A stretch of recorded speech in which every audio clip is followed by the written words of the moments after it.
ಸುಮ್ಮರನ್ನು ಚೆನ್ನಾರಿಸಿ ಚಾಮುಂಡಿ ಎಣಿಸಿಕೊಂಡರು ನಿನಗೆ ಈ ತೆಗೆದ ಬಂಡರು ಕಾಣಿಸುವುದೇನಪ್ಪ ನಿನ್ನ ಕಣ್ಣಿಗೆ.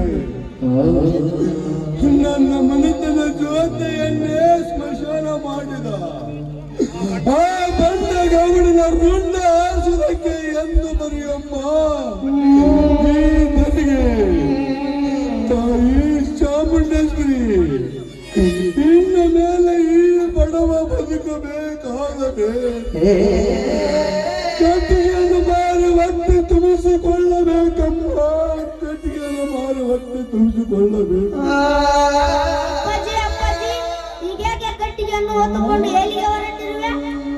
ಕಂದ ರಣ ವಿಕ್ರಮನಲ್ಲಿ ಗುಡಿಸಲಿದ್ದ ದವಸ ಧಾನ್ಯಗಳು ತಿನ್ನುವುದು.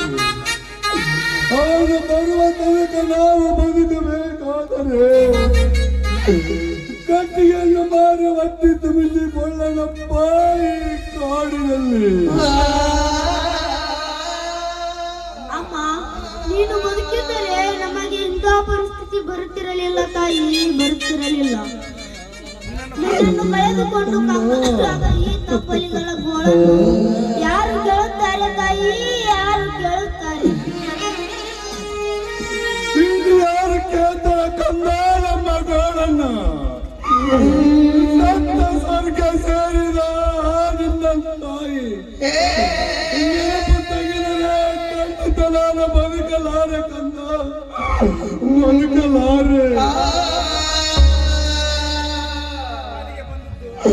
ಪಾಲಿಗೆ ಬಂದ ಪಂಚಾಮೃತೊಂದು ತಿಳಿದು ಪಟ್ಟಣಕ್ಕೆ ಹೋಗಿ ಕಟ್ಟಿಗೆಯನ್ನು ಮಾರಿ ಬರುತ್ತೀನಿ ಕಂದ, ಮಾರಿ ಬರ್ತೀನಿ. ಅಪ್ಪಾಜಿ, ನಿನ್ನೊಂದಿಗೆ ನಾನು ಬರ್ತೇನೆ.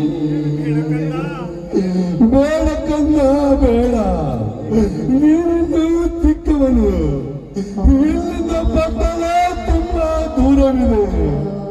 ಆದಷ್ಟು ಬೇಗ ನಾನು ಕಟ್ಟಿಗೆಯನ್ನು ಮಾರಿ ದಿನಕ್ಕೆ ಏನಾದ್ರೂ ತರುತ್ತೀನಿ ಕಂದ, ತರುತ್ತೀನಿ. ಅಪ್ಪಾಜಿ, ನಿನ್ನೊಂದಿಗೆ ನಾನು ಬರ್ತೇನೆ.